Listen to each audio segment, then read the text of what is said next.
আসসালামু আলাইকুম শিক্ষার্থীরা, আজকের বিষয় উচ্চতর গণিত। আজকে আমরা একটা সৃজনশীল প্রশ্ন আলোচনা করব। সেই প্রশ্নটা হচ্ছে তোমাদের বইয়ের উদাহরণ 10। প্রশ্নটি দেখো, একটি লোহার ফাঁপা গোলকের বাইরের ব্যাস 15 সেন্টিমিটার এবং লোহার বেধ 2 সেন্টিমিটার।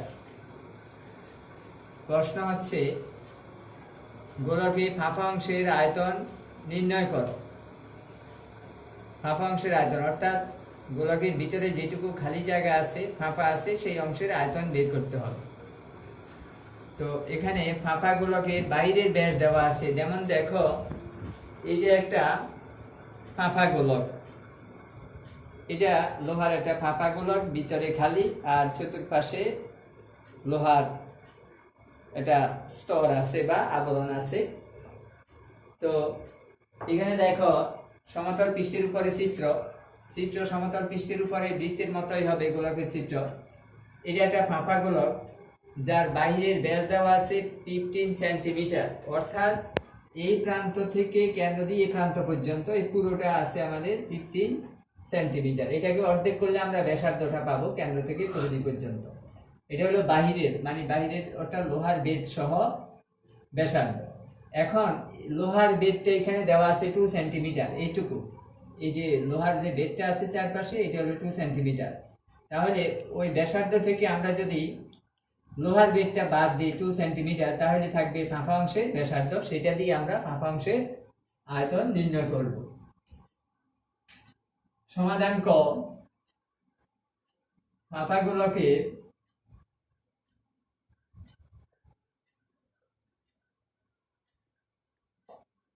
বাইরের ব্যাসার্ধ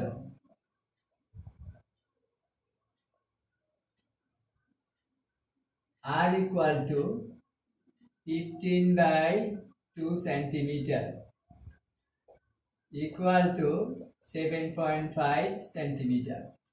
লোহার বেধ হচ্ছে 2 সেন্টিমিটার। তাহলে এটা থেকে আমরা যদি 2 সেন্টিমিটার বাদ দেই, তাহলে থাকবে ফাঁপা অংশের ব্যাসার্ধ। সুতরাং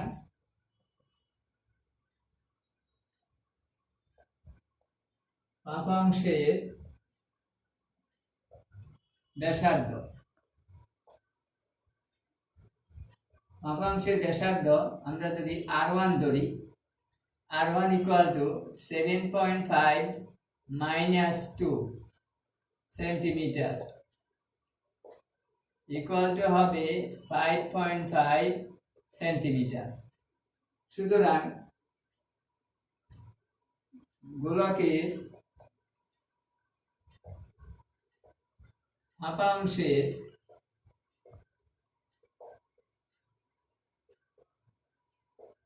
আয়তন, গোলকের আয়তন সূত্র 4/3 পাই r কিউব। এখানে r হচ্ছে r1 কিউব ঘন একক equal to 4/3 pi into r1 এর মান হচ্ছে 5.5 হোল কিউব ঘন centimetre equal to 4/3 pi into 5.5 এর আমরা কিউব করব ক্যালকুলেটরের সাহায্যে।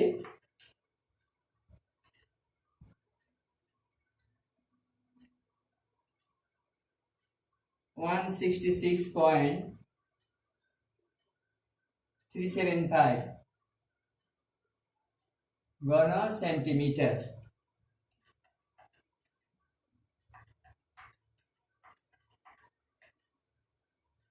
এখন এটাকে আমরা 3 দিয়ে ভাগ করে 4 দ্বারা গুণ করব। ভাগ 3 যা হবে ইন্টু 4 ইকুয়াল টু হবে 221.83, সাথে থাকবে পাই। এটা হচ্ছে ফাঁপা অংশের আয়তন। এখন আমরা যদি পাই এর মান দেই এখানে এই সংখ্যাকে পাই এর মান দ্বারা গুণ করি তাহলে আমরা অন্য সংখ্যা পাবো, সেটা উত্তর হইতে পারে, এটা উত্তর হইতে পারে, যে কোনো ভাবে উত্তরটা দেওয়া যাবে, পাই এর মাধ্যমে দেওয়া যাবে। এখন আমরা খ নাম্বার প্রশ্নটা দেখব। খ নাম্বার প্রশ্নটা দেখো, গোলকে ব্যবহৃত লোহা দিয়ে একটি নিরেট গোলক তৈরি করা হলো, এর মানে নিরেট গোলকের পৃষ্ঠতলের ক্ষেত্রফল নির্ণয় করো। গোলকের পৃষ্ঠতলের ক্ষেত্রফল হচ্ছে 4πr², আর মানে ব্যাসার্ধ, তাহলে নিরেট গোলকের ব্যাসার্ধ আমাদের আগে বের করতে হবে। এখন নিরেট গোলকের ব্যাসার্ধ আমরা ধরে নিব, আর ওই ফাঁপাগুলোকে ব্যবহৃত লোহার পরিমাণটা আমরা বের করব। এই লোহার পরিমাণ বের করব কিভাবে? আমরা ফাঁপাগুলোকের আয়তন বের করব। ফাঁপা অংশের আয়তন আমাদের এখানে বের করা আছে, বিয়োগ করলে আমরা ব্যবহৃত লোহার আয়তন পাবো, তারপরে আমরা নিরেট গোলকের আয়তনের সূত্র ব্যবহার করব।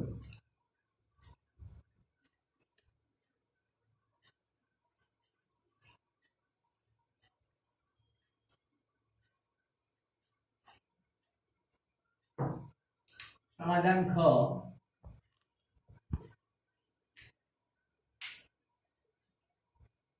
ফাঁপাগুলোকের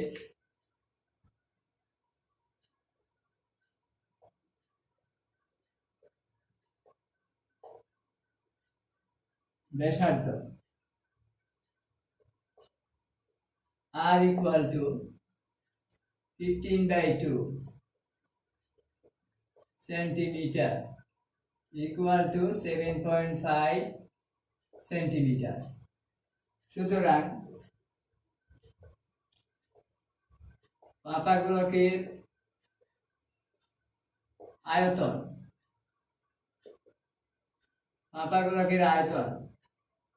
4/3π r³ ঘন একক। 4/3π r মানে হচ্ছে 7.5 হোল কিউব ঘন সেন্টিমিটার। 4/3π ইন্টু 7.5 কে আমরা কিউব করব ক্যালকুলেটরের সাহায্যে। 7.5 421.875 ঘন সেন্টিমিটার। এখন এটাকে আমরা 3 দ্বারা ভাগ করে 4 দ্বারা গুণ করব, ভাগ 3, যা হবে এটাকে 4 দ্বারা গুণ দিতে হবে ইন্টু 4 ইকুয়াল টু হবে 562.55 ঘন সেন্টিমিটার। এখন এই ফাঁপাগুলোকের আয়তন থেকে ফাঁপা অংশের আয়তন বিয়োগ করলে ফাঁপাগুলোকে ব্যবহৃত লোহার আয়তন বের হবে। সুতরাং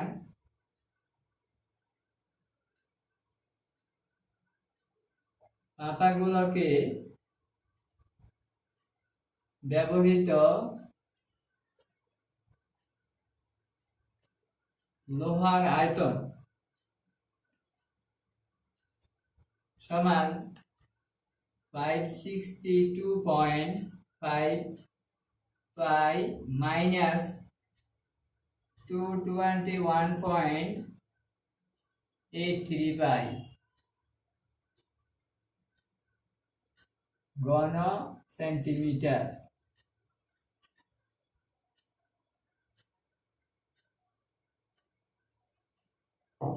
ইকুয়াল টু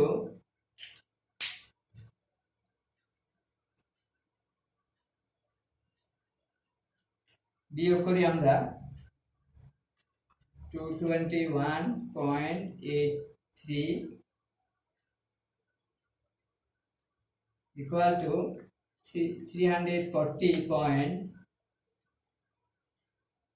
340.67 ঘন সেন্টিমিটার। এটা বের হলো লোহার আয়তন। এই লোহা দিয়ে নিরেট গোলক তৈরি করা হবে। আমরা ধরে নিব নিরেট গোলকের ব্যাসার্ধ।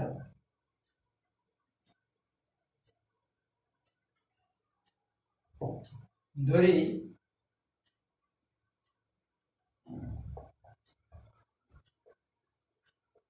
নিরেট গোলকের ব্যাসার্ধ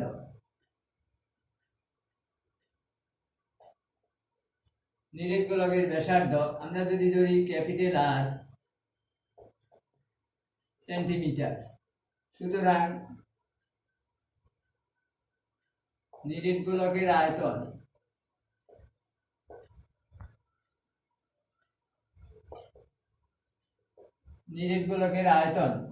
সমান 4/3 আর কিউব ঘন সেন্টিমিটার। যেহেতু নিরেট গোলকটা ফাঁপা গোলকে ব্যবহৃত লোহা দ্বারা তৈরি করা হয়েছে, সেই জন্য নিরেট গোলকের আয়তন আর এই লোহার আয়তন পরস্পর সমান হবে। শর্ত মতে 4/3 আর কিউব ইকুয়াল টু 340.675। এখান থেকে আমরা আর এর মান বের করব, অর্থাৎ নিরেট গোলকের ব্যাসার্ধ বের করব। আর কিউব সমান 340.675 ইন্টু এই সংখ্যাটা ভগ্নাংশ ডান পাশে গিয়ে উল্টে যাবে 3/4 এখানে আছে 4/3, এখানে হবে 3/4, পাই দ্বারা ভাগ হবে, তাহলে এই পাই কাটা যাবে। বাকিটা আমরা ক্যালকুলেটরের সাহায্যে সরল করব, অর্থাৎ এই সংখ্যাকে 3 দ্বারা গুণ করে 4 দ্বারা ভাগ করব। 340.67 ইন্টু 3 যা হবে ভাগ 4 ইকুয়াল টু 255.5025।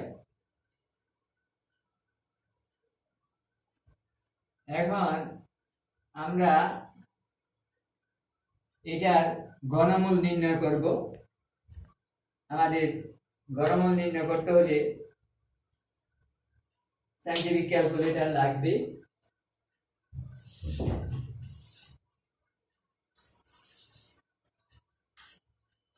সাইন্টিফিক ক্যালকুলেটর সাহায্যে আমরা এটা ঘনমূল বের করব। তো এখানে আমরা আর ইকুয়াল টু লিখতে পারি কিউব রুট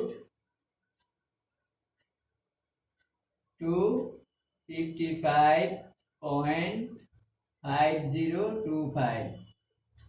সুতরাং আর ইকুয়াল টু এটার ঘনমূল করলে যা আসবে রেজাল্ট।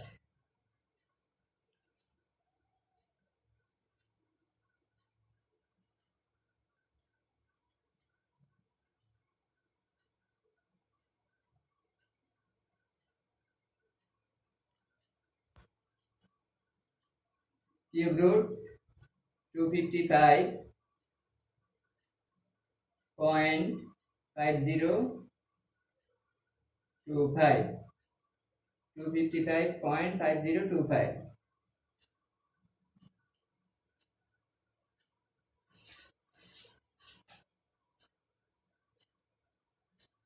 তাহলে আমাদের আর এর মান আসতেছে 6.35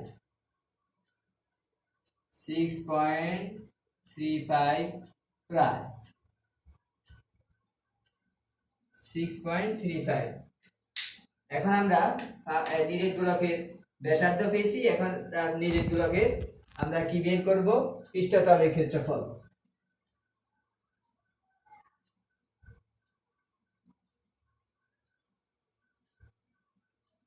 সুতরাং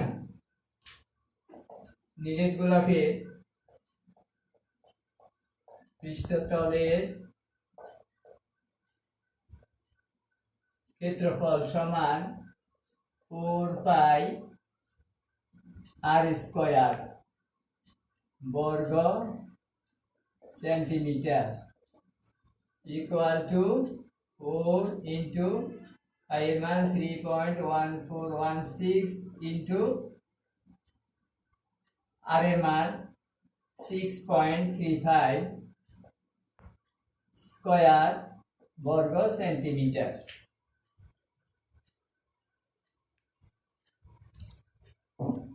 এখন ক্যালকুলেটরে সরল করলে যা অ্যান্সার আসে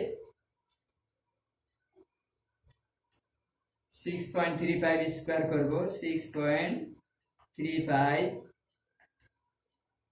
স্কয়ার করে পাইয়ের মান দ্বারা গুণ করব, গুণ 3.1416, এরপরে গুণ করব 4 দ্বারা, ইন্টু 4 ইকুয়াল টু 506.7